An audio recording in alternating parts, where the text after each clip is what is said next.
How are you feeling? Medyo kinakabahan. Alright, tatanungin natin ang ating Clash panel. Ano pong masasabi nyo? Sige, ako muna. Marian, it's been a while since narinig ko tong The Scientist from Coldplay. And thank you for singing that again kasi I would love this generation to hear that song again. Yung voice mo talaga, no, very unique and talagang very sweet. And yung tone niya and quality is very, very now, actually. Mas pang Gen Z siya. Although, talagang na-feel ko yung nervyos mo na sinabi mo kanina, nag-shake ka sa gitna. You need to get parang more of that toughness para mas smooth yung mga performances mo later on, okay? So, thank you very much. Wow! Grabe, Gen Z. Anyway, Marian, ikaw ba ay na-in-love ka na ba? Or ngayon ay meron kang crush or meron kang napupusuan? Ano po, may manliligaw po. Uy, ay. Kasi 'di ba yung music na The Scientist, ano naman siya eh, it's a metaphor. Oh, metaphor. What is a metaphor? Metaphor ay apat na mata. Metaphor. Apat na mata, metaphor. Hindi, kasi 'di ba? Parang metaphor siya nung hindi siya literal na The Scientist. Parang magso-solve siya ng problem about love. Yan ba ang kinanta mo kasi gusto mong ma-solve ang problem mo sa love? Actually po, yung meaning po kasi ng song sa akin is parang, syempre, nandito na ako sa industry na ganito. Tapos, yung manliligaw ko is, wala naman siya sa showbiz. Parang ang hirap kasi ng time, so apart kami. Mahirap po talaga, so, yan. Aww.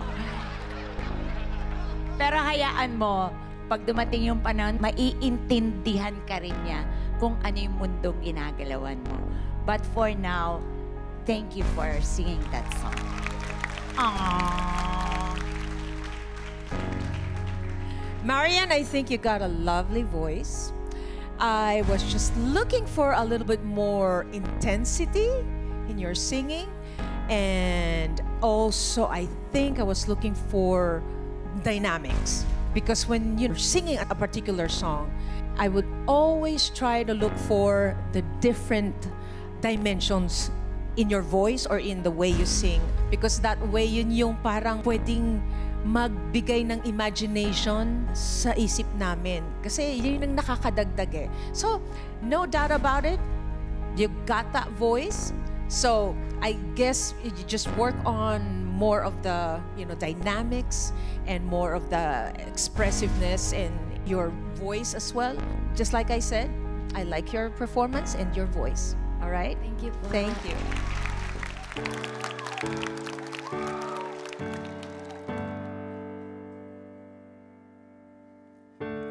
Didn't know that I'd fall so hard. Then my feet left the ground. Gravity don't make no sense when you're around. I come up against myself when demons in my head get loud. I don't know how you do it, but you turn them down. Slip and wonder who I'd be if I never found you and you never found me. And I don't wanna see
Neff! Hi, Neff! Wow. Gusto ko lang tanongin, bakit mo napili yung song na yun, na biblical? That was such a good song, by the way. Siyempre, I mean, lahat naman tayo gusto natin ma-achieve yung love na kung paano yung tinuturo ng Diyos. So, biblical love, yung parang pinaka-important. Na, I mean, up until now naman, wina-work on ko na magawa ko for the rest of my life. Great messaging, Neff. Tanungin natin ang ating Clash panel. Ano po masasabi ninyo? Yes, tama naman yung sinasabi niya talaga na tayo gusto natin, kumbaga yung romantic love natin ay elevate natin sa spiritual love. And yun nga, yung pagkakanta niya na ganon, parang nadala mo na kami sa heaven kahit hindi pa ako ready. Oo, hindi pa ako ready. Wag muna ngayon, ha? Oo. Kagagaling ko lang sa hindi magandang ano. Gusto ko naman sumaya. Okay, congrats. Okay, Neff, well done. Salamat din dahil nag-introduce ka ng bagong song para sa amin. It's the first time that I heard it and it's a beautiful song, beautiful rendition. At parang na-feel ko talaga na in love ka talaga. I don't know why. I just feel it in the air. Ang napapansin ko nga, if it's really, really inside your heart, lumalabas talaga. So that's a good direction to choose later on if you do get to other levels na talagang what's in your heart, you sing it kasi you sing it well. So salamat! Neff, ang ganda ng boses mo.